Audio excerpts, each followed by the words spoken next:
Okay.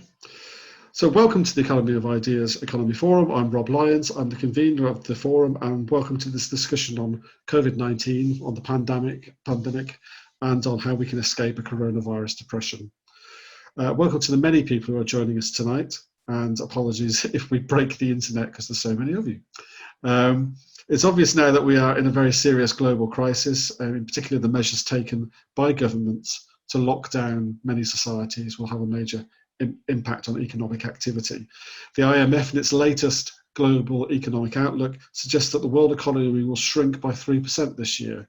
And to put that into perspective, during the 2008 crash, the economic growth fell to zero, but didn't go into negative territory. So this is already more serious than the 2008 crisis.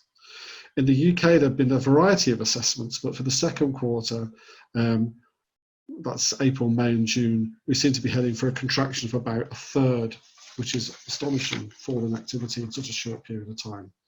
So what should we make of the forecasts? What is the context in which this crisis has occurred? And most importantly, is it inevitable that we're going to have a sustained depression, or can we escape that fate? I'm very pleased to have an excellent panel to introduce their thoughts on this topic. First to speak will be Joan Hoey. She's Director of Europe for the Economist Intelligence Unit and Editor of the EIU Democracy Index.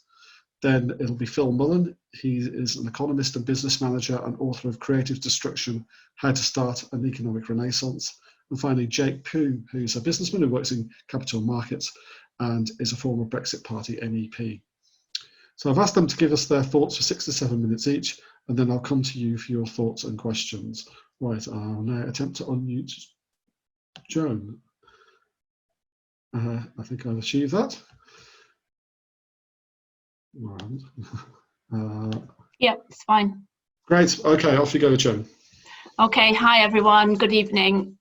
So I'm going to make a few points about our assumptions about the pandemic, which underpin our forecast. So a few points then about our economic forecast and some thoughts about the possible political and geopolitical ramifications of the coronavirus crisis. So starting off, forecasting obviously is difficult at the best of times. It's especially so now because our assumptions to a significant degree must be based on the progress of this pandemic and anticipated policy responses to it.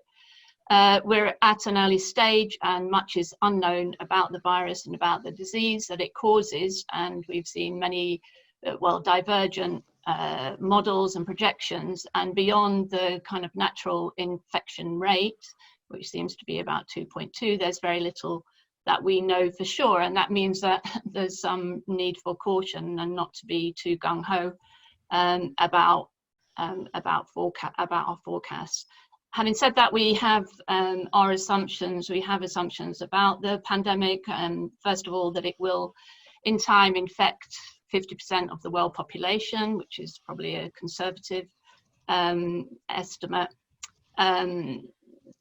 Of symptomatic cases, we expect 20% to be serious, about 1% to result in death, and that may turn out to be lower. The second point is that it's very hard or impossible to suppress this virus. And instead, the approach has been, as we know, to flatten the pandemic curve so that health services are not overwhelmed, to buy time, to allow for preparations and so on, via social distancing, lockdown measures, with the idea being that once the curve is flattened, it's possible to gradually lift or ease these lockdowns while tracking remaining cases and instituting testing and so on. We expect that a vaccine will be available only by the end of 2021 at the earliest. There's many reasons for that assumption, but I won't go into that now. We also assume that the coronavirus will become a seasonal disease with, like the flu, with new outbreaks in the winter of this year. And in its first season, it's not going to be seasonal. In its first year, it's not going to be seasonal at all. So it's going to be with us for some time. And obviously, we can't live under a lockdown for 2 years or whatever it takes to get a vaccine. So lockdown to what purpose? What is the right balance of risk in managing this pandemic? Just moving on then to some economic forecasts, we can talk about forecasting before and after COVID-19. 2020 was never going to be a great year anyway for the global economy, and now it's looking pretty dire. Our headline numbers are global forecast, and as of April, our April forecasting round is for a contraction in global GDP of 2.5%. And we see all G7 countries having a recession, all G20 countries, with the exception of China, India, and maybe Indonesia, all contracting, all regions of the world contracting, with the exception of the ASEAN region, which will have modest growth. For example, Eurozone, we expect a contraction of about 6%. It's likely to go lower. Our UK forecast is for a contraction of 5% this year, and I think in our May forecasting round, it's probably likely to go lower. Our forecasts for the major economies are based on quarterly forecasts, and really it's a tale of two halves. So with a deep contraction in Europe, in most European countries, a very deep contraction in Q2, and then a modest recovery in the second half of the year. There's quite a lot of caveats to that, and we certainly won't be back to pre-crisis levels for a long time, and maybe not for a few years. And even with a bounce back, even if there's a strong bounce back, maybe not in Q3, but in Q4, we're not going to be back to pre-crisis levels at all, even if we see very strong growth rates. The risks to this forecast are quite great. The recovery could be derailed. It could be derailed because of extended or intermittent lockdowns, second and third waves of the disease. It's dependent on what happens to a great degree in China and Asia and how the recovery progresses there. And I guess we should expect that supply and demand is going to be subdued for this year, for the whole of the year. Some points about recovery: I would expect to see quite a lot of differentiation, and the most obvious differentiation will be between Asia and the rest of the world. But also I think there'll be significant differentiation within Europe and other regions as well. So, you know, countries had different starting positions, they've had different responses in terms of managing this crisis, different economic structures, strengths, weaknesses, and so on. Germany is likely to be the first to recover. Others, and that includes the worst affected countries in the south of Europe, are going to have a much weaker recovery and a more difficult recovery. And what that means is that we're likely to see growing fractures and tensions and divisions within the Eurozone and the wider EU bloc, which obviously we're seeing those already. So, for example, we know that all the developed economies, and we'll leave aside emerging markets for a minute, are going to end up with very large fiscal deficits and public debt piles, which raises the risk of sovereign debt crises, balance of payments crises, and so on. And the most vulnerable countries are those that are already under a lot of strain, such as Italy and Greece and Spain and so on. And the question is how long financial markets will finance those deficits and those countries, and what happens later in a recovery phase when spreads start to widen, what happens then. So I think looking forward to the recovery phase, that we're going to be heading for all sorts of problems and a lot of political fallout as well. And just to finish off, because I know I'm not meant to speak for very long, just some points about the on politics and geopolitics. This crisis has already and will continue to bring to the surface developments that have previously gone unnoticed or which have been suppressed in recent years. So obviously the tensions within the Eurozone never went away completely, but they have been on the back burner in recent years, during the recovery years since the sovereign debt crisis, but they're really coming to the fore in quite an acrimonious way, as we've seen already over the past few weeks. But other trends that maybe haven't been obvious so far, such as the way in which China has already established spheres of influence in many regions in Latin America, in Eastern Europe, in Africa, and so on. Those will start to crystallize It will also act as an accelerant of existing political and geopolitical trends. And the most obvious one, of course, which has received a lot of attention, is the rivalry between the US and China, and competition between those leading powers for global influence. And I think, again, just to come back to the economic differentiation that we're likely to see, and the ability of economies to recover from this and to resume growth, we're going to see that shift in economic power and the balance of power between the West and East. That's going to come to the fore more. And finally, I think the crisis will be a catalyst for changes that are presently difficult to predict. That on we've mentioned some of them that are likely to come to the fore, but some things that are not likely. Will the Eurozone be able to survive this? We've had the sovereign debt crisis, we've had the migrant crisis, Brexit, upsurge of populism. Will this be the crisis that is the undoing of the Eurozone and the EU more broadly? Okay, brilliant. Thanks very much, Joan. I'll pop you back on mute, and I'll unmute Phil. Right, so Phil, I think the floor is yours. Thanks, Rob. Hello, everyone, and thanks a lot, Joan. I share a lot of those perspectives on what's happening, or what could be happening in the economic and also the sort of political areas. I'm going to speak on one specific different area, which is what I identify as the barriers to recovery and to decent growth that derive from an overestimation of the prior health of the economy by many economists and politicians. For example, at the Downing Street briefing, the day that the OBR, the Office Budget Responsibility, published that grim scenario that Rob quoted, Chancellor Rishi Sunak said something that was even more disturbing and ultimately damaging. He claimed that, to quote him, "We came into this crisis with a fundamentally sound economy." And he then went on to insist that the economy will bounce back. I think the great danger of this false portrayal of the past is that today's self-imposed brutal recession could be extended into a self-imposed and vicious depression. Now, this is not inevitable. Nothing is written, nothing is fixed.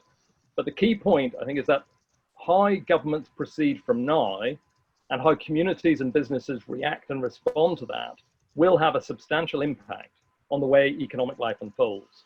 And the message so far from this government, I think, is massively concerning. Now, no doubt Sunak was trying to be reassuring in what he said, but I think his premise that the economy was fundamentally sound until a few weeks ago is clueless. I think it's condescending, and I think it's economically counterproductive. I think his assessment is clueless because in which parallel universe is a precarious, debt-reliant economy with stagnant productivity for at least a decade and with frozen and falling incomes for most of its inhabitants, how can that be properly described as fundamentally sound? Britain, alongside most of the other mature industrial economies, entered this year, if you think back to the New Year forecast, it entered this year with very well discussed anxieties about how long it would be before many financial bubbles began to burst and how long it would take for a recession to happen. Now, we now know the answer was not very long, only a couple of months.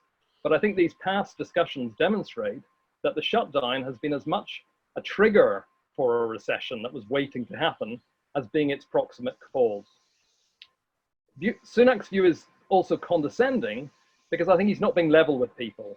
Our newly mandated government should be honest with the electorate rather than treating us as children who can't handle discussing tough prospects. We should do as we're told and be satisfied with the glib assurances that everything will be all right and the economy will bounce back when this temporary hibernation is over. But the consequences of Sunak's messaging, I think, are even graver, because precisely because we're not helpless, gullible children, most of us can see through this rosy rhetoric, which adds to our existing distrust of politicians and government. But worse than this for the economy, I think painting the pre-pandemic world in a positive light discourages us from getting to grips with how broken things were before, and therefore why the economy needs a deep restructuring to clear away the detritus from decades of atrophy and sclerosis, and to replace all those many just about managing businesses with strong, expanding ones instead. Covering all this up, I think sanctions a problematic focus on what economists are already discussing as what they call the scarring effects of the recession.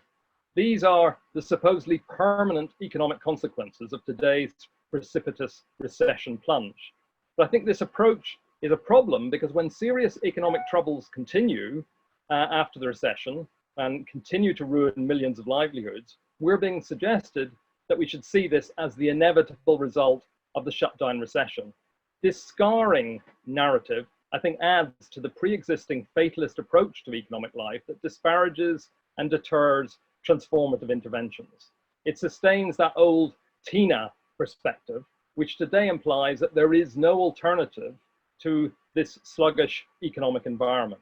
And when things decay further, we're supposed to accept this as another sign of the inevitable coronavirus scarring that we can do little to avoid.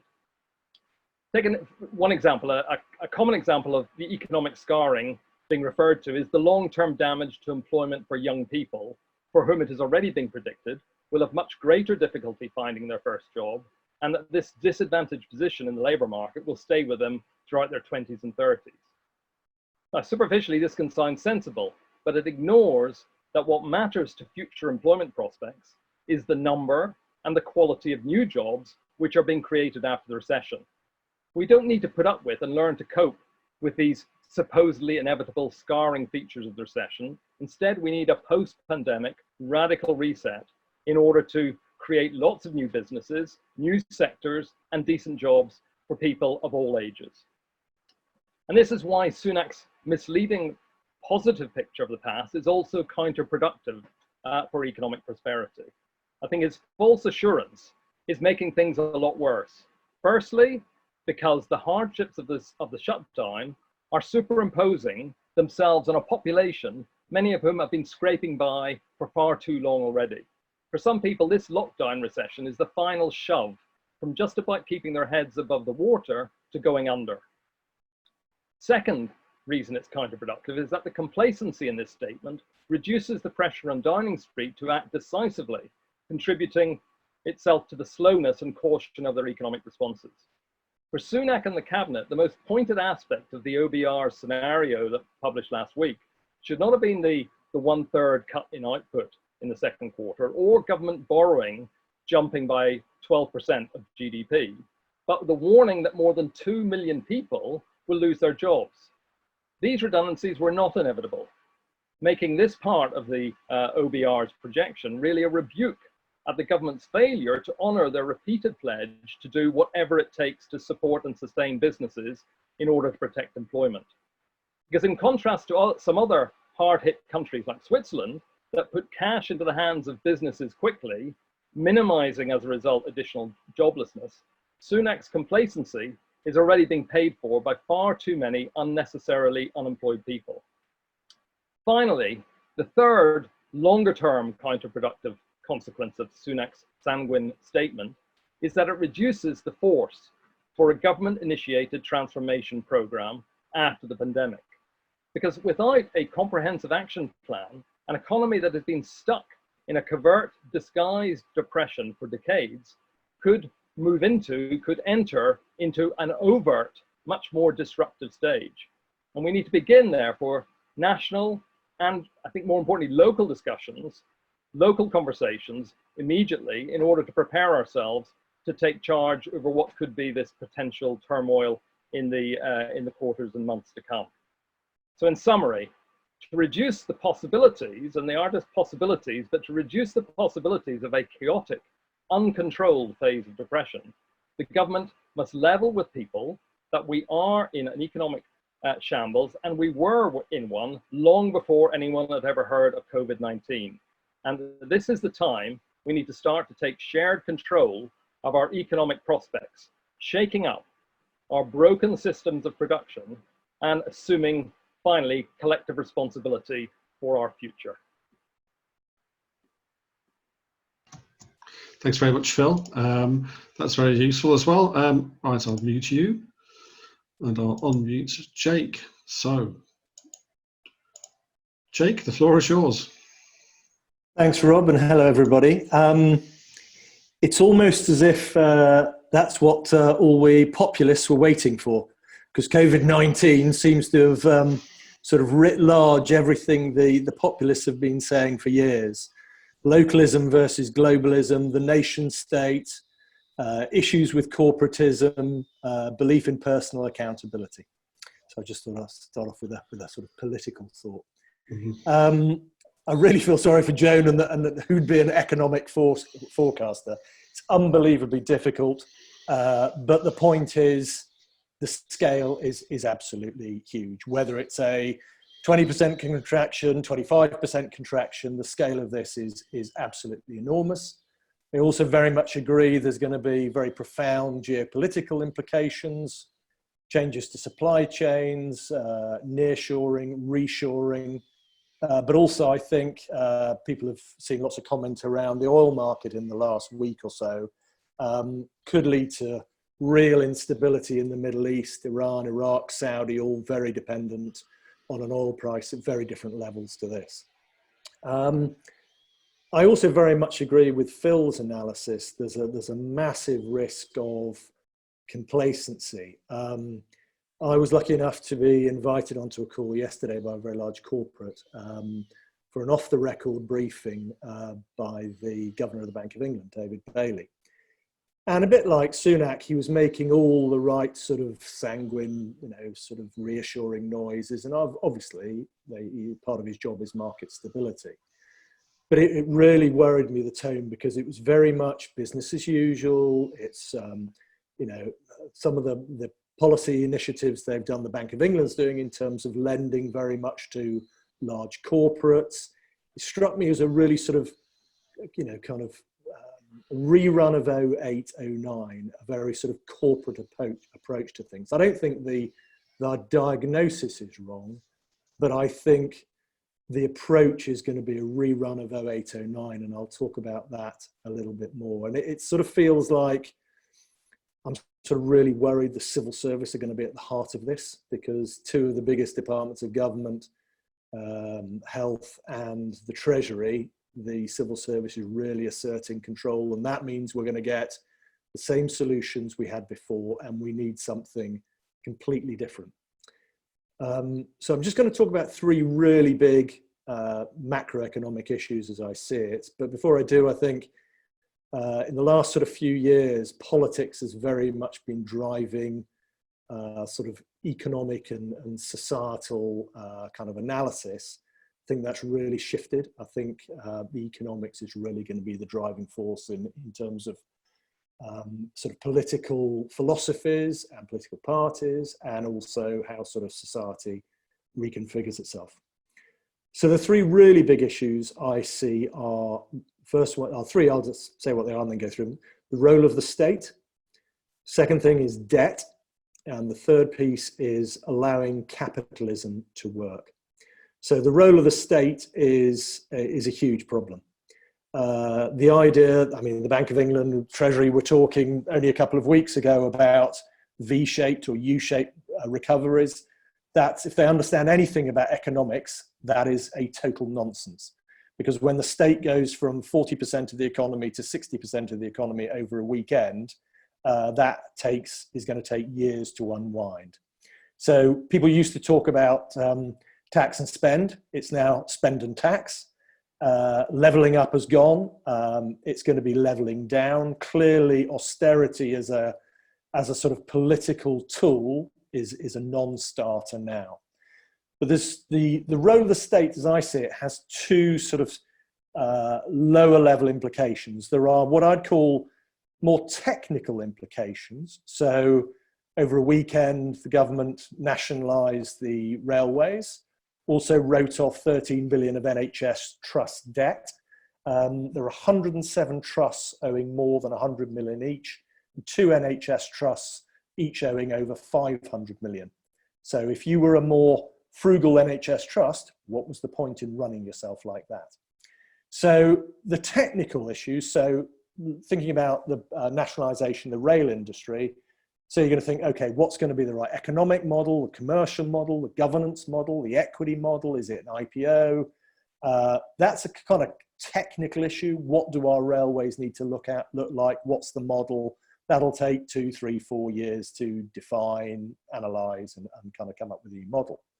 But I think maybe the bigger and more complex issue is the socio-economic implications. Because I've been self-employed all my life, I try and keep the state as far away from my life as I possibly can, but I employ 3 people and I furlough them. And it's rather nice when the state starts employing my employees, my staff.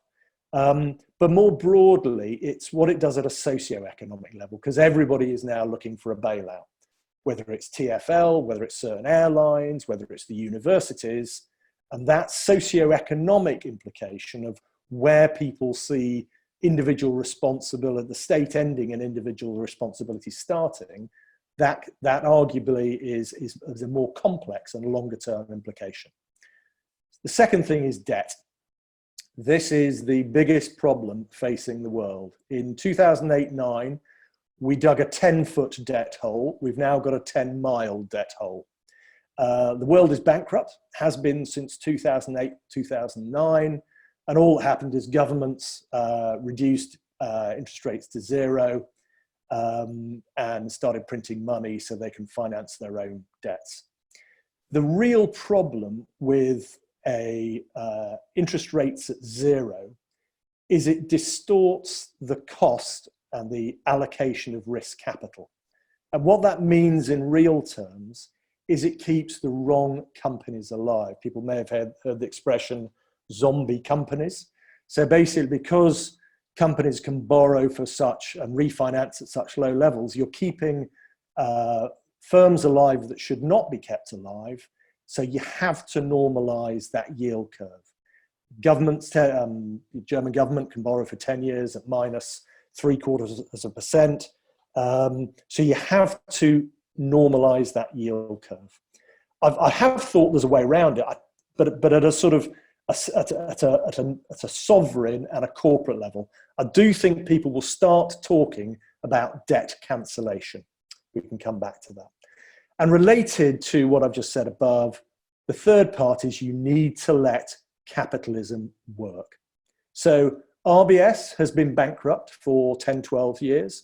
The government put in a load of money, a load of our money. They still earn 62% of it. It's bankrupt. So are most of the banks across Europe. If they've got any assets that are valuable, somebody else will buy them. Same with airlines. You cannot keep alive British Airways, Virgin, however it needs to be. So you need to allow capitalism to work. At a lower level, there's any number of what I call supply side things that you could do around corporation tax. You need to look at state pensions, all sorts of things. The last point, just before I get taken off, is actually I think there are loads of positives. Travel's never going to return to the levels we've had. A lot more digital initiatives, localism versus globalism, loads of retail opportunities. So I think actually, whilst there are huge problems, there are some exciting opportunities, but we need to have a much more radical approach to the problems we face. Great, thank you very much, Jake. That was also very useful and very different as well. So now we come to the discussion. So I'm going to put up a slide here just for a second, just to confirm what I was saying earlier. So these are the pointy things you can use. Participants down the bottom, chat window down the bottom. So if you want to raise your hand, open the participants box and click the raise hand button. If you just want me to ask a question on your behalf, use the chat window to do that. And finally, you can use that top right arrow to switch between speakers and gallery view. Right, okay. So we've already got some people lining up. So I've got, first of all, it'll be Kerry and then it'll be Richard Ings. So Kerry. Hi, everybody. Hope you can hear me. And thank you for really useful introductions, Phil, Joan and Jake.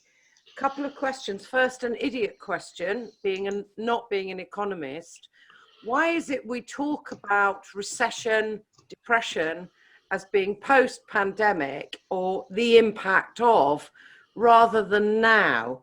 Are we not now, given the shutdown globally, in a recession? Because we don't seem to talk about it in that fashion. Am I wrong? Is there a numerical point at which recession exists or not? Second thing, I am concerned, and I don't know if he's here, but I know Daniel Ben-Ami has written about this, about the anti-growth politics that are already in play in relation to this. So sustainability, which I find as a wholly anti-human, anti-growth outlook, has been given a huge fillip. And I wonder what our speakers think, if that can ideologically have an impact on the post-lockdown world. Thirdly, if the state can do it, the state can undo it. That's what lots of young people I know are saying. And so how do we question and challenge that, given Phil's point that it needs to be a real conversation? And we went into this with stagnation, if you like, in the first place. And finally, is debt really the biggest problem? In my experience, debt cancellation and vis-a-vis HIPEC and all that for the developing world was a bit of a bullshit, excuse my language, discussion, given that debt's really only a problem in the absence of growth. Okay, thanks very much, Kerry. Richard Ings. Thanks. Should be live. Yeah, thank you, Rob. So I've got a really dumb starting point question because I know so little about economics, but I've noted that there's already some discussion going on, I think mainly because I'm interested in France, but particularly in France, about what's kind of being called deglobalization, the refocusing of economic resources in possibly within nation states again.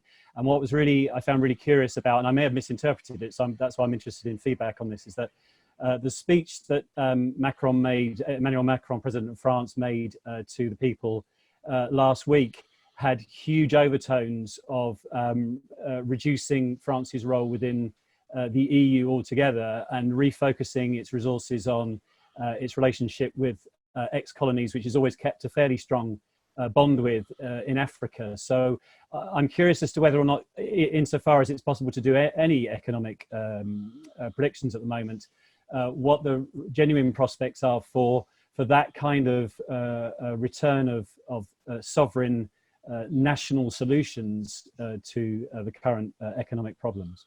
And that's it. Thanks. Okay, I'm going to take Christopher Beckett, who will pretend to be Jacob Reynolds. Okay, thanks, Rob. First question was, after 2008, the Chinese government bought up a lot of debt in different economies around the world. What effects could that have on, after this problem, if they're buying up more debt? What kind of problems could that have for the global economy and the kind of centre of where power lies politically after this? And secondly, maybe more for Phil and Jake, if after this problem, a lot of people have been talking about the need to have more manufacturing potential for PPE or medical supplies or ventilators and so on. What type of effect could that have on the UK economy if we start to produce all these type of goods for our own need, for our own good in going forwards? Okay, brilliant. Thank you very much. Now, who's next? Bridget Ewell. Hello. Yes, actually, it's me. It's actually Kevin. I'm fascinated by the concept of the universities needing money, and I'm wondering whether it actually could be a possibility of, as Phil puts it, taking back control of our economic future, because having, privatizing universities was a terrible idea in the first place. It's ruined education, and I'm wondering whether it's possible actually to take back control by actually renationalizing various parts of the economy. And I would be very interested in seeing what some of the speakers think. I don't think it's just universities. I think it's other areas where you could actually nationalize. Much as I take the point that Jake is making about recreating capitalism and by letting the weaker capitalists go to the wall, is it actually an opportunity for nationalization at a cheaper level? Because you'd think you'd get fairly bargain basement prices for many of the different things. So I'm just wondering what the speakers would think about that. Okay, great. There's quite a lot on the table already, so I'll just bring in three questions that other people have asked at the moment. So Bev had a question for Phil, which is, you talked about local discussions, and could you elaborate on what you mean by that? Sarah had a question for Jake, which was, could you elaborate on this idea of positive retail opportunities? What do you mean by that? And then Michael was asking the whole panel about climate change. Are we going to see the back of net zero and all these other ambitions? Because is that going to be put to bed because of these problems? I'm going to take three more people speaking, and then I'll bring the panel back in. So that's Hillary, somebody called iPad, and then Frank Farady. So Hillary. Thank you. So the point about debt, I think, is a really good question. So in the last three rounds of QE, the US government issued, I think it's about $4 trillion worth of effectively printing money. This time they're up to 10 trillion already. And it does seem to me that if China even starts margin selling some of that debt, those tensions between China and America could get really quite serious quite quickly. Just on what Jake said about the Bank of England and them making reassuring noises about a corporate approach, what's really interesting, I think, is we as business have been talking to our bankers, Lloyds, trying to get an overdraft just on the basis that there might be some liquidity issues. And effectively, they will not talk to us about a commercial overdraft facility, because they're scared that they'll be accused of money making from the situation. So they will only talk to us about a kind of subsidised COVID-related overdraft, which is subject to quite different terms and is not what we want. But it's really interesting that that's their attitude. And I do think there's actually quite an interesting play going on between the way that different companies are reacting. So people might have noticed that Allied Bakeries has sent all its staff home on 100% pay, which it is paying. It's not making a claim under the job retention scheme, it's just paying out of profits. And there does seem to be kind of a real difference between the corporate world opening up, which I think is quite an interesting one.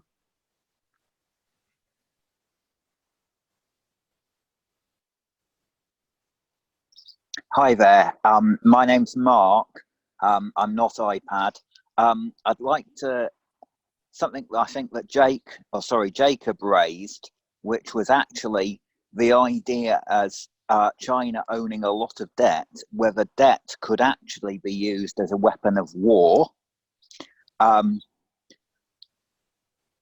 Is contagion from other countries, particularly in response to Italy, and effectively that it is holding Germany to ransom at the moment, saying, well, we will either walk away and flatten the euro, or you will give us X amount of money, and that will in itself blow apart the euro by having to create euro bonds. And my third question is there anybody in this government or even in this parliament or in politics in this country? Phil talked primarily about the idea of upturning everything. Now, politics is the art of the possible, not the art of what we would love in the future. So have we actually got anybody who is responsible and in government who would go anywhere near that, considering we've also got a dilatory civil service who are primarily lefty? Right, okay. So thank you very much for that. And finally, for this round, Frank Farady. Yeah, very interesting introductions. I got three questions about three trends that I'm particularly interested in.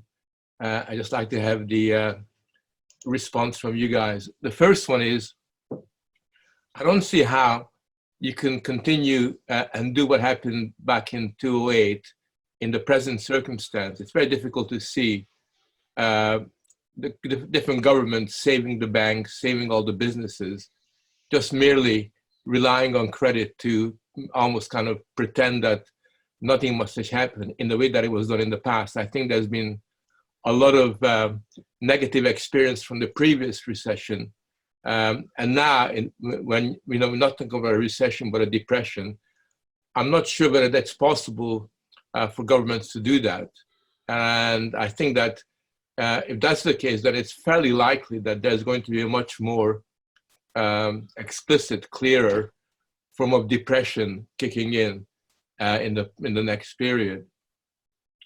The second thing that I kind of see as being quite interesting has got to do with the very powerful impulse towards autarky. And I think that you could argue that it's all talk and no action, and it's just a kind of a knee-jerk-like reaction to what has happened. And people are realizing that they can't really simply rely on cheap, crappy Chinese goods coming into their own country, and that's going to be the end of it. I think there's a very strong trend towards this, and you can see that international tensions are much more developed than they were beforehand. It isn't just simply a lot of talk and just kind of gestures. So I do think there's going to be a lot more of that. I'm just wondering to what extent that has got a scope to develop, mainly because all the governments will be looking for some kind of lever, some kind of domestic lever that they can rely on in the coming period. And if that happens, how does that relate to the trends towards depression that we discussed beforehand? The third question I have, in many ways the most important question, it relates to something that the previous guy was saying.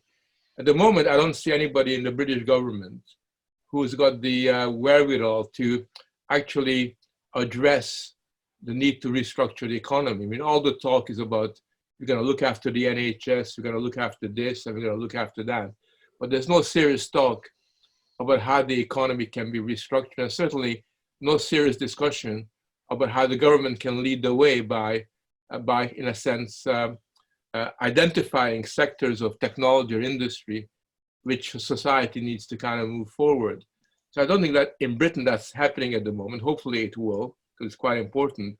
But is there anywhere in Europe where that's happening? I know that Macron has talked quite a bit about this, but is there anywhere in Europe where there is a more of a kind of concentrated, focused attempt to think towards the future about the need to restructure the economy by investing in some of this stuff, or are we still sort of a million miles away from that? Okay, great. Thank you very much, Frank. So we've got one other question in, which was from Janet, which is about quangos and the way in which the public sector is protected and this discrepancy between that and the private sector as well. So what's going to happen there? Now, there's an awful lot on the table already. So speakers, you can't possibly answer everything. So I just think you need to pick out 2 or 3 things. I'll give you a couple of minutes each to sort of answer some of those things, but pick out the things that you think are most important. Because there's quite a lot directed to you, Jake, I might start with you if that's all right. Okay, thanks, Rob. Net zero. Well, we now know what it costs, and you don't need to wait till 2030 or 2050. You can do it in 2020. And of course, the Extinction Rebellion are the first people to say, we now need to pay for people because they can't feed themselves. So we now know what a real crisis looks like, not what people love to exaggerate by calling it a crisis. So I think that is not something that's going to be pushed particularly, because we have gone to net zero and the economic implications are now better understood.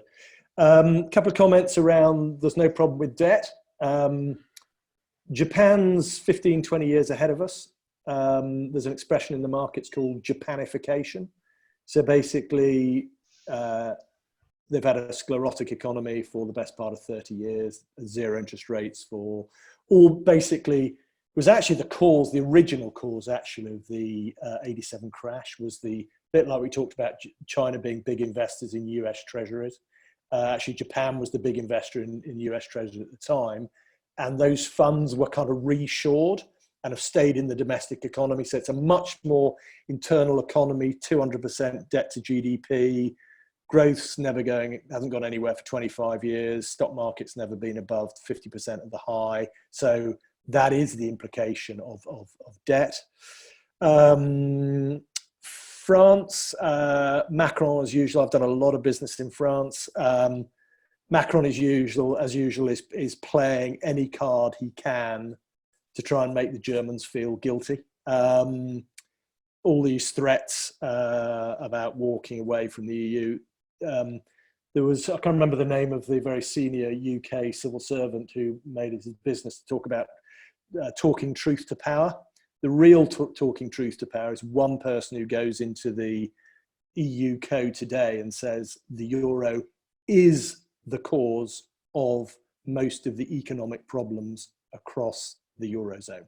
That is the problem. You need floating exchange rates. This was sold as an economic project. It was going to boost growth in the Eurozone. It was going to reduce transaction cost, and it was going to drive economic convergence.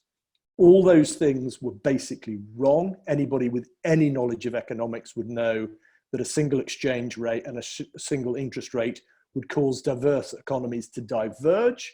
So what a surprise. It's now a political project. The euro is the biggest problem and is the source of most of the social dislocation across Europe.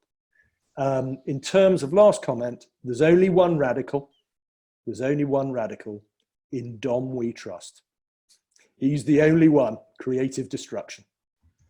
Okay, thanks very much, Jake. Joan, what do you want to come back on? Yeah, just to follow up on some of those points. So starting with Frank's last question, I guess, is there anybody in this government who, is even thinking in this way and thinking about the need to have a radical restructuring? I think we all pinned our hopes to some degree on Brexit having some, not having the kind of shake-up effect of Brexit, not just in political terms, but maybe also in terms of the economy. And even insofar as this government elected in December has, talked about changing things, addressing some of the long-standing structural deficiencies of the British economy, its low productivity, lack of investment in infrastructure and innovation, and so on. It was really very, very conservative and limited even then. And actually my fear, and it's something, we discussed in my team right at the very beginning, is that on the contrary, this is not going to lead to a radical shake-up or restructuring, but it could very well lead to Japanification of the UK and European economies, kind of zombie economies writ large, and that's a big question about how governments will unwind all these, exceptional measures that have been, fueled by more and more debt that have been put in place. And I think actually the only what I would be, pinning my hopes on is a breakup of the Eurozone, because the Eurozone is such a constraint on change, or obviously political change and economic change. It's basically a prison for all these countries, particularly the countries in the south, for Greece and Italy and so on. I mean, there is no prospect of those countries resuming growth above, the most minimal kind. We've seen Italy, 1% forever and ever and ever.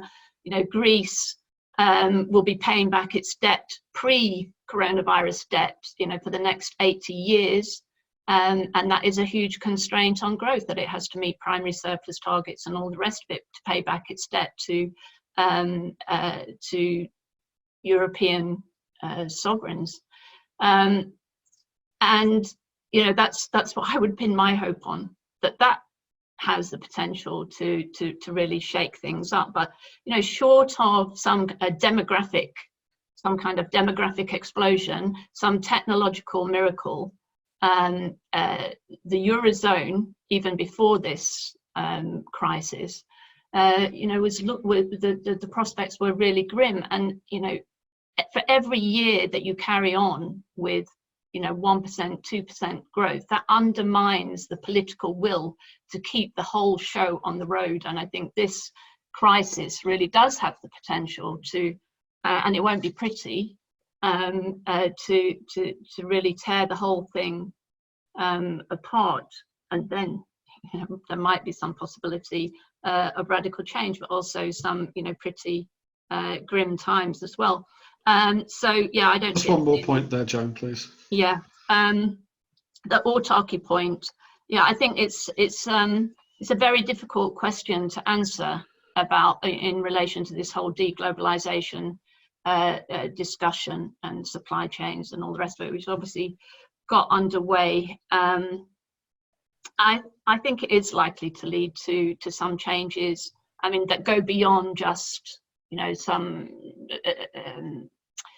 efforts to diversify and increase resilience of supply chains and so on. But in political terms, I think it is quite a powerful impulse at all. It's quite interesting as well to look at the way in which that whole idea has developed, even in a country like Russia, you know, which has been under sanctions and has actually pursued this course. That it is, you know, quite I think that is quite a strong impulse. I hadn't really thought about it in that way.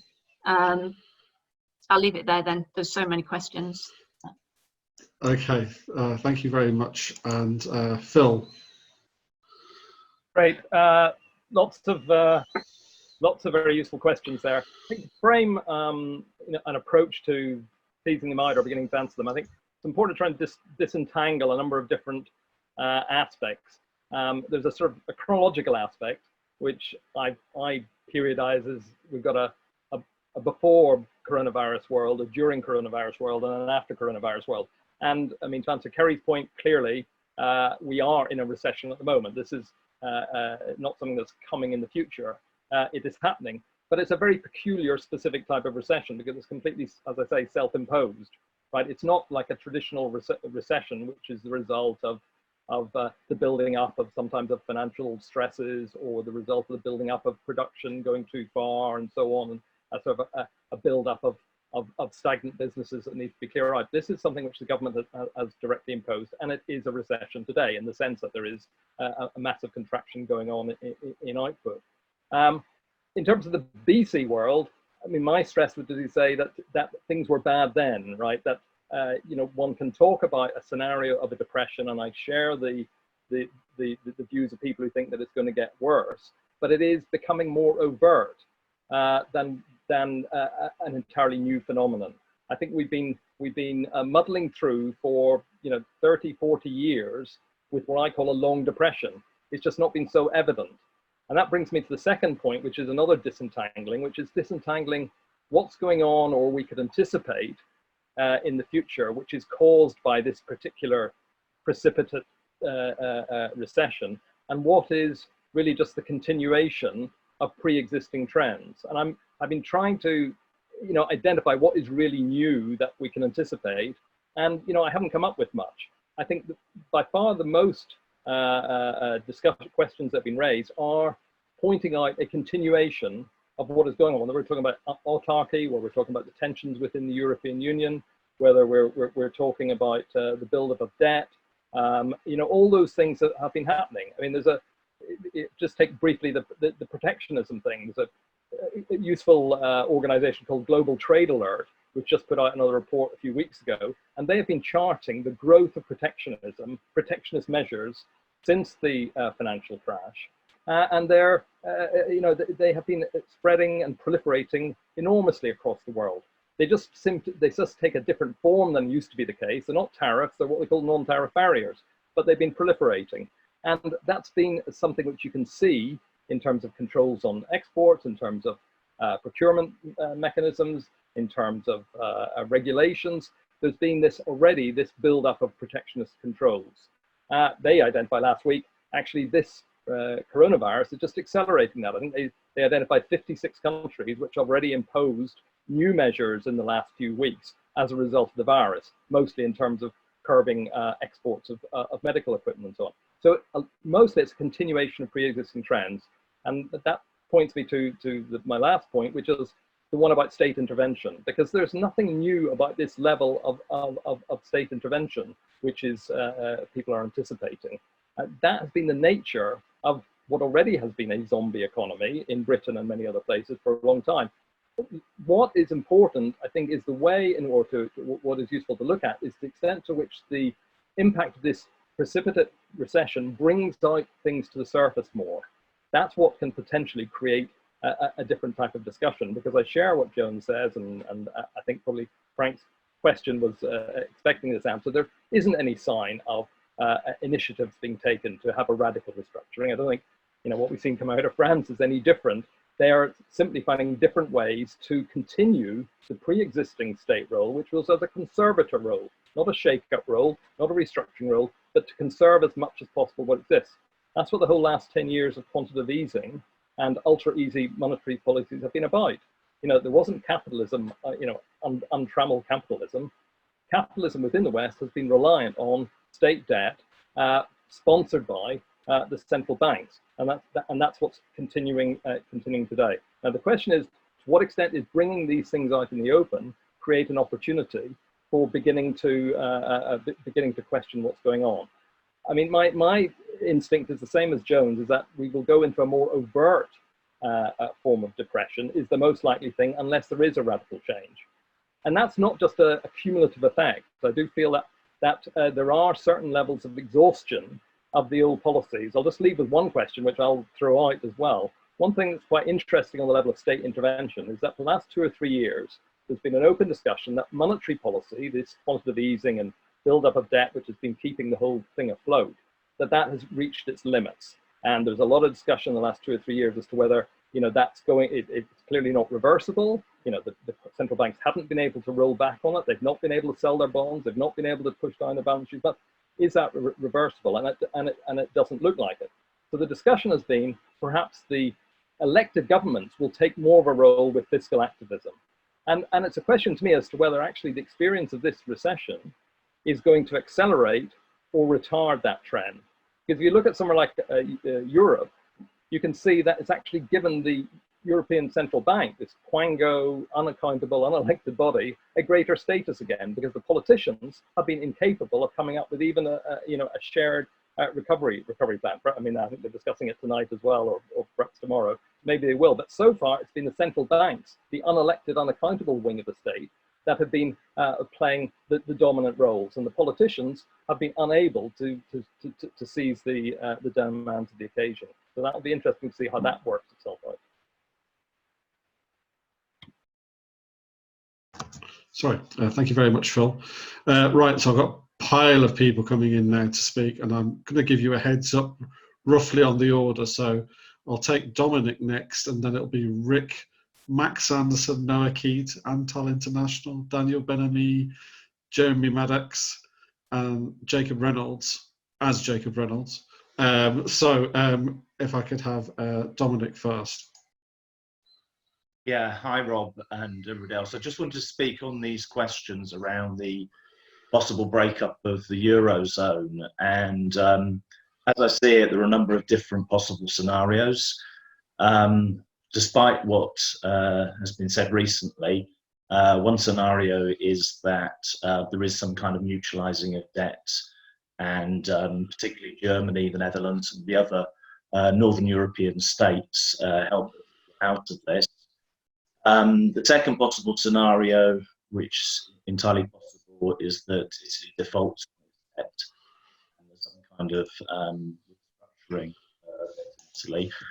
The third possible scenario is that Italy leaves the Eurozone. So I just wanted to kind of take those different scenarios into consideration. And to me, firstly, I know this is a kind of economic forum, but there doesn't seem to be any momentum within the main political parties leaving the Eurozone from the main parties. So that brings me back to the other two scenarios. The second scenario is that Italy defaults on its debt and promotes a wider financial crisis in the Eurozone and possibly more widely. I don't think that's likely in the very short term, but there is the potential for that in the long term. And I don't know if people are aware, but the European Central Bank has been breaking its own rules over the last couple of weeks to support Italy. It's bought 30 to 40 billion euros of Italian bonds. It's supposed to be, according to its own regulations, in proportion to the Italian government buying similar levels. It's broken all the rules on that. On Wednesday, there was an unscheduled meeting of the Governing Council of the ECB, and they decided that all the pricing of bonds would date from the 7th of April. And if bonds were devalued to junk, they would still be valid. And that's because Standard & Poor's Global tomorrow are due to reevaluate Italian credit, and it could go well to junk. So again, that's a kind of completely unprecedented situation. The ECB would do that. So, you know, in the kind of short term, it seems that the ECB is doing everything it can to prop up Italian debt. However, in relation to Kerry's question earlier, Dominic, could you just speed up, because I just want to try and get so many people in, please. Yeah, as output falls by 9%, as the IMF predicted, can Italy continue to service its debt? I think that will only be dependent on the other European states throwing some liquidity towards Italy. Merkel did a speech in the Bundestag this morning saying she's now prepared to do that. I think Italy is too big to fail, and I think that given the exposure of many companies and financial institutions to Italian debt, some kind of debt restructuring assisted by the new Northern European states, most likely those three scenarios. Okay, great. Thank you, Dominic. So we're on to Rick Moore. Good evening, everybody. Just wanted to add some of my sort of thoughts and observations into the discussion on what the government have been doing to try and sort of help everyone with this. It seems that there's a huge disparity between the support offered to people on PAYE and those on self-assessment. Small businesses are some of the best innovators in the marketplace and add significant amounts of tax to the treasury. But, you know, when it comes down to who can get help, if there's caps on earnings that aren't existing for PAYE, and that strikes me as a huge disparity and not right. The other thing is the banks being left to sort of do the COVID loans. The clearing banks are risk averse, and that's completely understandable. That's how they work. But that then means that what the government has put in place doesn't work, because the banks don't want to take the risk on the businesses that might well go bust because they've been ordered to close the doors. And I do take Jake's point that capitalism does need to be allowed to work, but I think there's an opportunity to inject some compassion into this and remember that this is going to affect a large amount of people's jobs that the state are then going to have to support, and there's an economic cost to that. The other thing that I've sort of noticed that no one really seems to be discussing is there's a massive amount of dividends that were already declared based on 2019 profits that are now not being paid. And in some cases, I understand why businesses have taken that decision. In other cases, the businesses that aren't likely to be affected significantly by the situation we're in now, and they had the benefit of investors' money, and these investors were pushed into the markets because of the lower interest rates, and they couldn't get a return on the cash. So we're not talking about the fat cats, the massive investors. We're talking about a good number of people that are relying on those dividends for retirement income, to boost their own income. You know, small investors that would traditionally have held that in cash had the interest rates be there. And I think that's also going to have an effect on how the economy comes out of this, when you're talking about the effect of people not having money to spend later because they're not getting the money now. Right. Okay. Brilliant. Thanks very much, Rick. Right. So I'm afraid I'm going to have to ask people now to be really quite brief in their points, so we can get there's a stack of people who want to say something. Just while I'm here, there was a question in from Rosie Cuxton, who asked about whether there are elements to what's happening with the pandemic that might encourage innovation in the economy, for example, fast vaccine development, or being able to flexibly retool a production line to manufacture ventilator parts. So, is there some opportunity for entrepreneurial thinking going on here? Right. I'm going to take Max Sanderson next.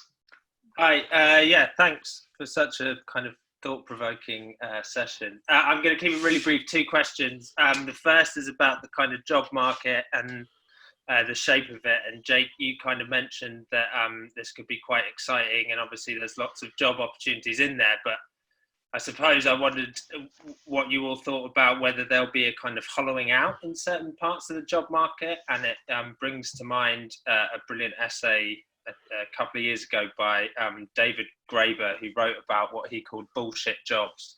And essentially these are jobs that sort of pencil pushers and box tickers and essentially sort of meaningless jobs. And he was talking about the psychological effect on the people who have these jobs in a society where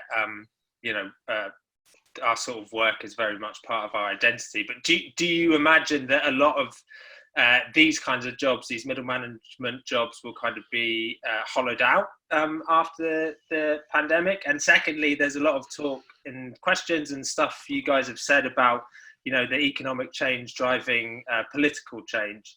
And I'm quite enjoying at the moment, I'm reading David Runciman's How Democracy Ends, and he kind of talks a lot about democracies in this part of the world, at least, being sort of in a midlife crisis. And I wondered whether you thought that the kind of economic change that will have to occur might actually threaten democracy itself.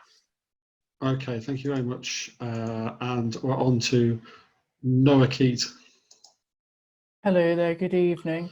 I was wondering if you could just reflect, really building on other points, on the role of moral hazard in the coronavirus economic argument, and just sort of really trying to reinforce how do states balance helping businesses that deserve assistance while also ensuring that businesses that would have failed anyway and would have gone bust almost do fail and are allowed to fail.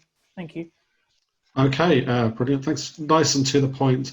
Now we have Antal International. I'm sorry, it's Anthony, I believe. That's right. Anthony. Yes. Yeah. Thanks for the discussion. Really good. Mine's going to be very quick.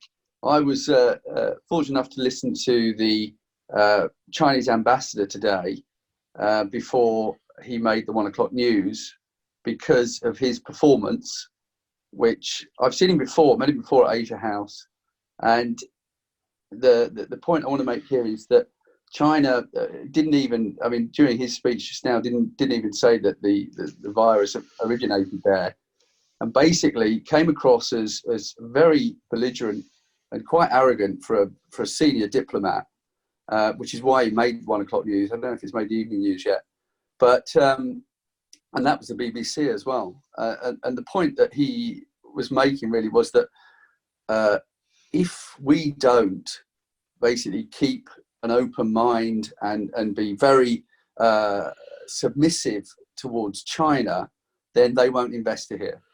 And if you're not with China, you're against China, effectively. Now, I've got a business there. I've had a business there for over 20 years, and I've got nothing against China at all. They're great people. I love the people, but I am concerned about being dictated to by an authoritarian regime, and I wondered how the panel feel that that's going to affect us getting out of this, and not just us, but Europe and the US and the whole global relations there between China and the rest of the world. If they're going to take such a arrogant position. Okay, brilliant. Thank you very much, Anthony. I'll take Daniel Ben-Ami, and then I might just allow the panel just a quickie in response to anything they really want to respond to. So Daniel. Okay, thanks, Rob. I'm getting quite nervous when I see Eurosceptics taking glee in the problems that the Eurozone has. And that's not because I'm a fan of the EU or the Eurozone. I think it's completely undemocratic, and I think it, as I think Joan said, is causing real problems, particularly for the people of Southern Europe in economic terms. But I think there's more capacity for it to muddle through than some people have suggested. So it's clear that Corona bonds don't look as though they'll get off the ground. In other words, bonds that are mutually issued by the entire Eurozone, not by individual European countries, because they can't get their act together to agree to them, because there are big tensions within the Eurozone. But they do seem to be muddling through. I think Phil referred to this, or maybe it was Dominic, in relation to, for example, the European Central Bank taking much more of a role, not just a monetary role, but taking a kind of quasi-fiscal role as well. And I think the main counter-tendency really is that the trend towards technocracy, that there's no alternative, not so much to the market, but to the state. And yet we have to rely on the state, we have to rely on experts, we have to rely on authorities. That could get much stronger unless we really challenge it. So really my point in relation to this is that unless there's a strong struggle against technocracy, then I think the Eurozone will be able to contain and manage its problems. Although, of course, people living in those countries will really suffer as a result of that. Sorry. Right now, panel, do you want to come back? I'll just like Jake, Joan, and Phil, just in that same order again. Jake, just literally 1 point each, bang, bang, bang, and we'll come back out to the audience. So Jake, 1 point, whatever you like. Well, I think I have to say something back to Daniel. I take no pleasure whatever in the problems the Eurozone has. I've been pointing it out for over 25 years because it is the problem. It is the biggest fault line running through the European project. In virtually every speech I made in the European Parliament, I made the point that youth unemployment in Italy is 35%, over 30% in Spain, Greece, France, etc. I take no pleasure in it whatever, Daniel. I'm saying the thing is a massive problem. It's a lie and needs to be sorted out. I thought Rick's comments were really good. Absolutely agree with you. When I said businesses fail, I mean large businesses, Rick. Very much agree with you. I think the opportunity is small businesses. Brexit Party again. We've discovered an amazing thing. There's 1.5 million limited companies. 1 million of those pay corporation tax of £10,000 or less. That only contributes about 3.5 billion of the corporate tax take. You could take 1 million companies out of tax and it represents, I think it's about 6% of the corporate tax take. Shall I leave it there?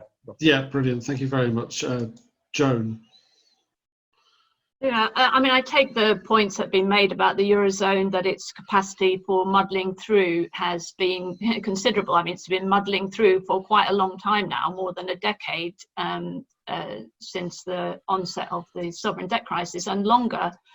And so nobody ever wants to predict that it's going to unravel and fall apart. Eventually it will. And it is a question of timing and whether, it's not going to happen today or tomorrow. But further down the line, I think there's a very significant risk now. And that is because, yes, I agree with the points that the ECB has, again, stepped in to the breach. But this is not a Draghi moment. The ECB, cannot actually provide the backstop now that is needed because the scale of it is just too big, and that's why we've had these very acrimonious discussions about what form this is going to take. And Corona bonds, debt mutualization has been rejected. We've had this north-south wrangle going on. It looked like something had been agreed, and then it was immediately rejected by the Italian Prime Minister, who said that there's no way that anybody in Southern Europe, well, the Italians, will sign up to the anything that's a bailout linked to the European stability mechanism, even with the most minimal level of conditionality. So I think, the potential there for unraveling is serious, and that's Eurosceptics on both sides are going to be strengthened by this in the north and the south. So that's all. And the democracy point, I agree absolutely with Daniel's point. I mean, the main problem of democracy in this country and more broadly in Europe in recent years has been the sidelining of the public, the removal of the public from political decision making, and the farming out of political decision making to experts and non-elected bodies and so on. I think, this crisis has the potential just to reinforce that trend, unless it is challenged. I've got other points, but I'll leave them. Great. Okay. Thank you very much. Phil, 1 or 2 points you want to quickly come back on?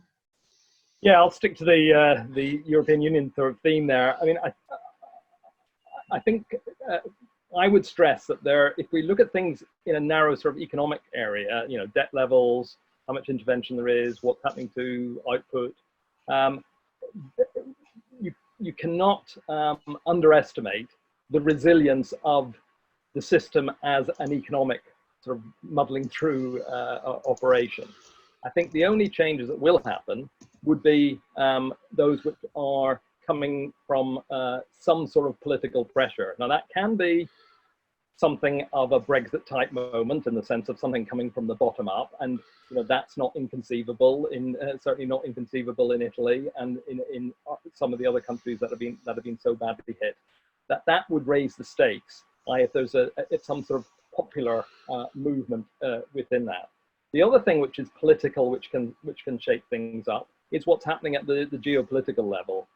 Because I do think, on my general theme of how this current period is accelerating changes, I do think the movement towards autarky, or this idea of has already been charted in the last few months in Europe, in the European Union, of economic sovereignty as they describe it. The French are pushing it, but generally there is a perspective that the European Union sees the opportunity of this crisis. It's been stated by many commissioners, sees the opportunity of the crisis to become an equal partner alongside the tripartite, or within the tripartite of the United States, China, and the EU, trying to muscle in that position. Clearly, when it's falling apart economically, that's a difficult thing to do. But the very fact that there is that discussion going on raises the geopolitical stakes a lot. So I think that's something which we should recognise.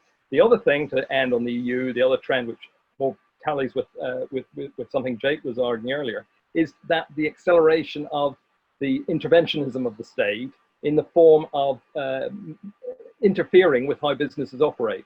I mean, they've gone further, the EU Commission, I can see, than anybody else at the moment, in placing conditions on businesses for those that are receiving subsidies. They're saying explicitly that subsidized businesses who get some sort of money through the EU umbrella should not engage in what they call excessive risk-taking, and should avoid and be stopped from taking any form of aggressive commercial behavior. I mean, that sort of clamping down on what used to be seen as the market spirit and the animal spirits and stuff, but explicitly the state at a European level and at a national level in the EU is saying that the condition of this is that we want to stop you growing effectively. And I think that ties in finally with a lot of the people who've been commenting on how this crisis could be an occasion for an acceleration of the growth skeptical, anti-growth, anti-consumerist trends, which again pre-existed before COVID arrived. Right, brilliant. Okay, so speakers, I'll just take the final sort of 4 or 5 contributions, and I'll give you a couple of minutes each at the end to sum up. So very patiently, Jeremy Maddox has been waiting. So Jeremy, over to you. Oh, sorry, I didn't unmute you for there for some reason. Right, Jeremy. Can you hear me? Yes. Hi, everybody. So thanks very much. No, I would just like to go back to the question, how can we escape a coronavirus depression? Because so far what I've heard from everybody is some quite depressing facts and statistics which talk about the worst recession that we are probably going to have for 300 years. The amount of borrowing that the government is making, and it seems that every small organization and special interest group is coming to the government and saying, me too, please, I would like to have a little bit of money. But if we just go back, we started this coronavirus following the similar policy to what they were doing in Sweden, and Anders Tegnell, who's leading the epidemiology there, who was a pupil of Johan Giesecke, who is highly renowned epidemiologist working for the WHO and other organizations, and put forward his view, which is that actually what Sweden is doing, which is a limited and intelligent lockdown and allowing business to continue and thrive. And his view is, and I'm not an epidemiologist, that at the end of a year, we will all pretty much be in the same position. Even countries like Germany, which actually have superior testing capabilities to many of the other European countries, because they actually have companies that are able to do that. So why are we actually destroying our economy and destroying everything in it? That's the big question here. And how can we get out of it? Well, I think the big problem that we have in this country, and I'm going to say a few words of heresy here, but the NHS has been turned into some kind of a religion. Now, I love our nurses and our doctors, and I would worship them and think they're absolutely wonderful. But the organisation and the management of the NHS is not a religion. Unfortunately, this organisation has been unable to deliver PPE over the course of how many months have they had to do this? Look at Tesco. They managed to get within a few weeks toilet rolls and pasta and everything on the shelves, multiplicity of thousands of different items onto the shelves so that we've all got enough food now. The NHS, this state-run organisation run by politicians, cannot get one single product to protect our healthcare system. And guess what? By the way, they forgot about the old people. Okay. Jeremy, can you just wind up there? Just finish off your point. My solution. So my solution to this problem is that we need to get out of this lockdown as soon as possible. We need to be intelligent about it. We need to focus on the elderly, the infirm, and we need to get the young people back to work in order that we can provide for those people who really need it, and that we can look after the people who really need the care. And that way we can get our economy back on track and save the lives of all the millions of people, or thousands at least, who are going to die as a result of this lockdown and what the government policy is today. Thank you. Okay, thank you, Jeremy, and thank you for your patience. Now, it may not seem apparent, but Jacob Reynolds has been waiting for ages as well, so I'll take Jacob now. Hi, thanks, and likewise, thanks to all the contributions so far. The first small question I have is just about the role of the US. I'd like to hear the panelists' thoughts on that, because I think it remains highly ambiguous and contradictory, as it has for quite some time, the role of the US in powering the West economy, as it were. And more substantively, what has been described as sort of muddling through, or what Street called buying time, I see no reason for that to not continue in the absence, as people have said, of political pressures. But my question, which I don't think we've got to yet, is what form will that take? It seems unlikely that we're going to see substantial debt cancellation because of the international collaboration that will be required for that. But will we see, sort of, especially in a world with very strong deflationary pressures, perhaps more debt financing, and perhaps even one of the more ambitious but still buying time strategies I've seen is that we should do so until we have enough inflation that's manageable, but a level of inflation that would help unwind the size of some of these debt piles. So what will be the form that this muddling through takes? Okay, thank you very much indeed. Right, now we're going to have to do a massive rattle through the last few, because we're almost out of time as it is. So it'll be Daniel Road-Ravster, Usher and Thomas O'Carroll, and then that will be it, and I'll bring the panel back in. So Daniel Salt. Good evening. I had a technical question. It was to do with reshoring. COVID-19 marks the death of globalization, or this iteration. How do we force reshore our supply lines within a WTO framework? Does this lead to regionalization? And if it does the UK integrate further into Europe, or due to security concerns, do we integrate into North America because of China? Thank you. Right, interesting points. Right, thank you. I should have added that I've got a question on, two questions on the chat. One is from John, who says, do we believe the government when they say that there will be no extension to Brexit? Is it possible that government wants to be freed of EU laws so it can start boosting our economy in the ways that coronavirus has shown to be necessary? And we also had a question from Dennis and Bernie, where does the US figure as a hegemonic power and a guarantor of economic stability, a traditional role for it, but what sort of stage is it in to play that kind of role just now? Right, okay, so let's have Road Ravster. Ravi. Does the refusal of the Chancellor to guarantee the triple lock pension, that it will go with whichever is the highest metric between inflation, average earnings, or 2.5%, does that refusal to guarantee that triple lock presage something even harsher? Because in a period where you've got not only the payment for pensions, but unemployment benefits and furlough payments as well, they have to be recovered through the creation of new values. There's going to be even greater pressure to, from a cynical capitalist point of view, to paying out or having such a burden of people who are no longer going to be contributing new values. So I'm just wondering, there's already been a discussion about the need to rebalance the payments to pensioners as opposed to everyone else's earnings, many of whom haven't recovered since 2008. So I'm just wondering, what do you think is likely to happen to pensions? Or is it too sensitive in terms of that being their kind of major political voting base for the Tories to consider touching the pensions? Because it's going to be a huge thing to cover all the sort of financing of benefits that are going on at the moment. So I'm just wondering how they will treat people who are not contributing to the economy. That's it. Okay, great, thank you. Thanks very much. Now, Usha.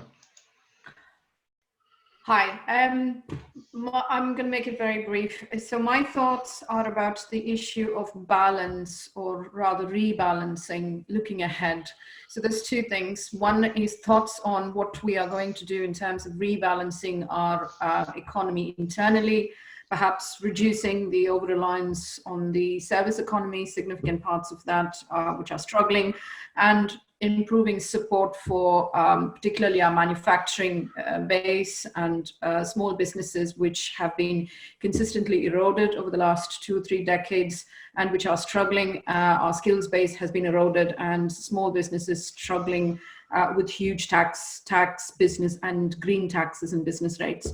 And related to that is rebalancing externally as a nation, our strategic trade relationships, now that hopefully we've unhitched ourselves from a very sclerotic EU. I don't think it's a simplistic question of localism versus globalization. I think China's not going to go away anywhere, but perhaps we do need to think about relying too much on China as a manufacturing base, and perhaps building better strategic trade relationships with other locations around the world, with Africa, with the rest of the Commonwealth. So yeah. Okay, thank you very much, Usha. Right, final voice from the floor is Thomas O'Carroll.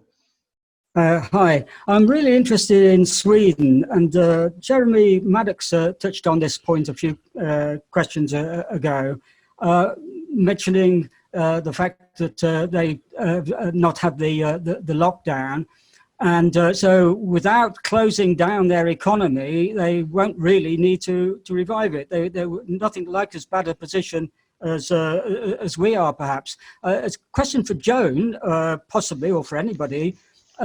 Is what is the prediction for Sweden's economic prospects at the moment? They're not in the euro either. They've got the Swedish krona, so they don't have the sort of typical euro problems that have been mentioned. So what about Sweden? Are they uniquely well placed? Okay, brilliant. Thank you very much. Thank you, everyone, for your contributions. I'm going to bring the panel back. We're already over time. So I'll just rattle through everybody. If keep your comments to about 2 minutes, that'd be great. So Joan, if I could start with you.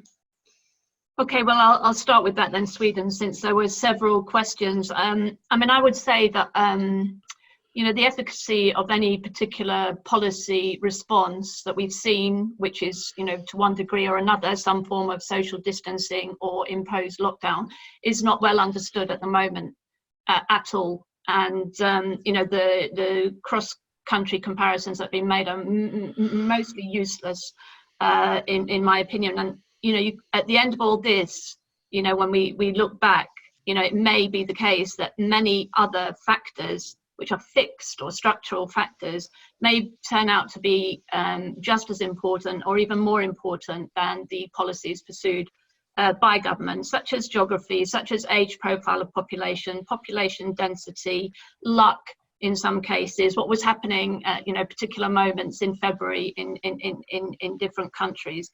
And Sweden is an outlier in not just in the sense that I mean, it's not true to say that they haven't closed down anything. I mean, to one degree or another, every single economy has taken steps to shut down elements of the economy. So it's not open. Sweden is not open for business. It's taken a different course, but it's not true. Iceland, Denmark, others have done similar things as well. They're not really talked about. Sweden's an outlier in the sense that it's got the highest percentage of the population in Europe that works at home, the highest percentage of the population that lives alone. So there's lots of other factors, you know, that I think, you know, that are in the mix and that are not really considered.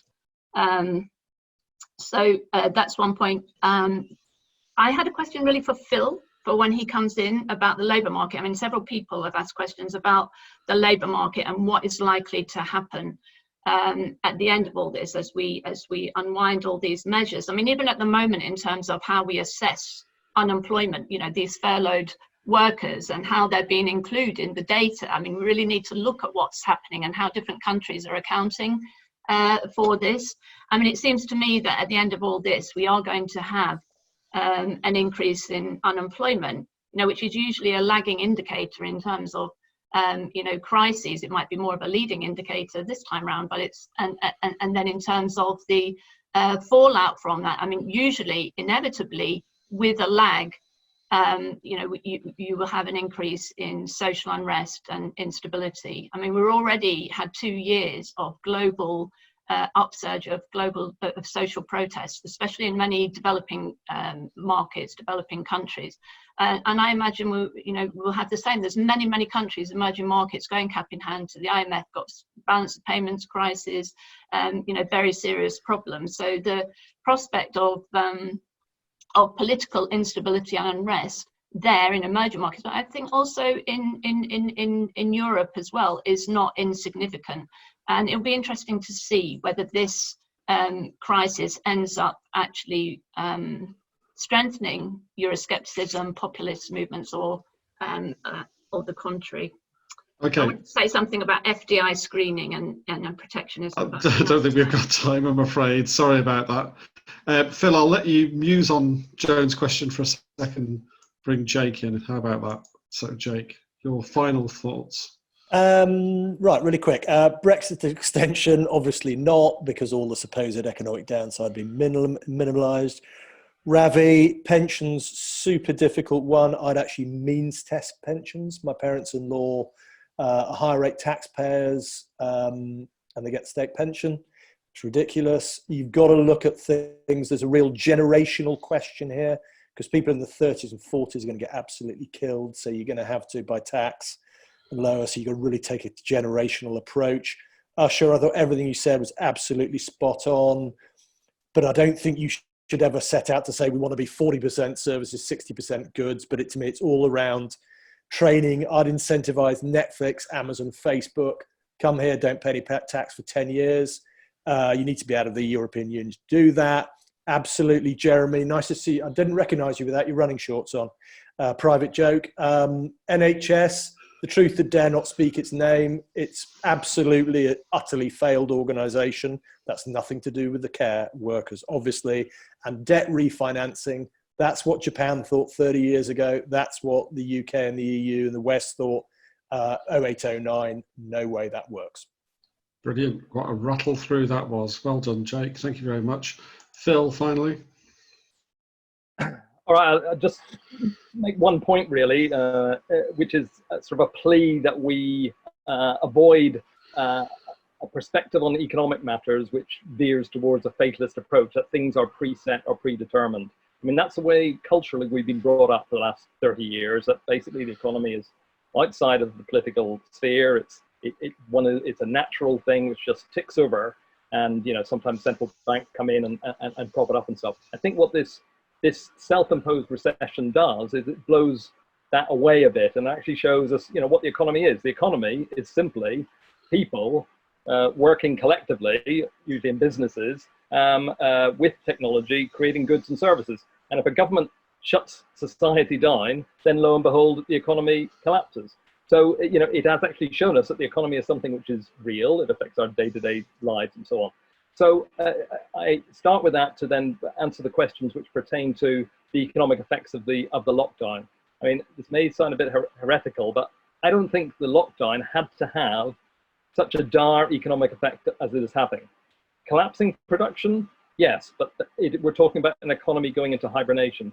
There was no inevitability that this lockdown, this shutdown, should have had the effects on the labour market, which it is clearly having, to refer to Joan's point. This was a failure of government to do what it said it was going to do, which is whatever it took to support businesses and keep them going. We all don't have to rehearse. We've all seen the failures of the loan schemes. In Britain, it's something like 1% of small businesses by this time, after so many weeks, has successfully got a loan. 99% at the moment don't. Whereas other countries have been much more successful. So this is a self-imposed hardship.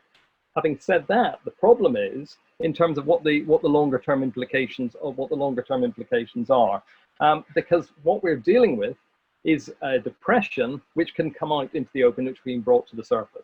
That's why I think, for example, and again this may be controversial, I think the discussion which we know is going on in government, or is told is going on in government, about when the lockdown should be eased, between sort of the hardliners and the more soft ones.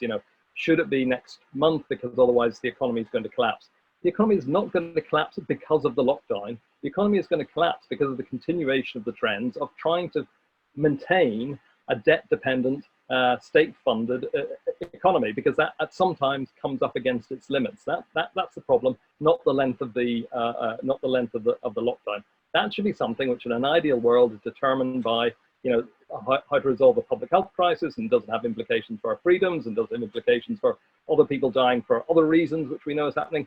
That's more important. The economic question is important, is to recognize that a few weeks here or there, and in terms of the return to supposed normality, is neither here nor there, because the normality we're talking about is return to the old normal of a negligible growing, debt bubbling, squeezed income type society. That's not a normal we want to go back to. We want to rather see that there is something that positive can come out of this. And that's not going to happen unless we challenge the government on its dishonesties, unless we do, as somebody said, emulate the fact that there is some good engineering going on, good pharmaceuticals work going on. We should emulate all that and support that. But we have to make a call for courage, really, a courage that this is not going to be a nice life for the future for anybody, unless we take responsibility for shaking things up and take responsibility for a radical disruption, which can get rid of what we've been living through for the last 40 years.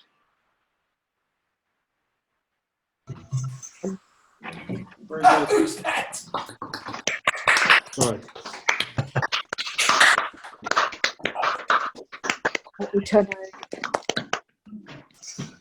Oh, okay.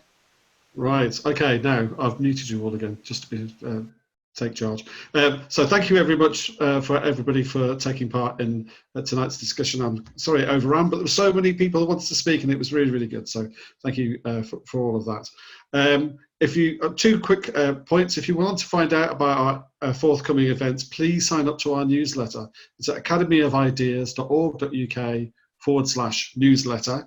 And in particular, there's an event next Wednesday where we're going to start looking more specifically at the effect of COVID-19 and the policies around it on particular parts of the world. So we're going to be looking at Germany and at the developing world and the different impacts that are going on there.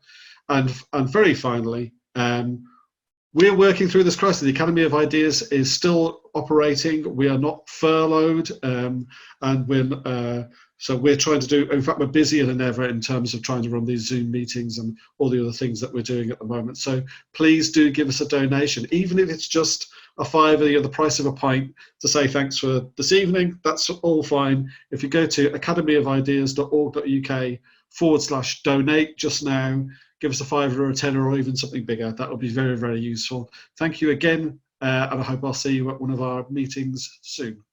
Good night.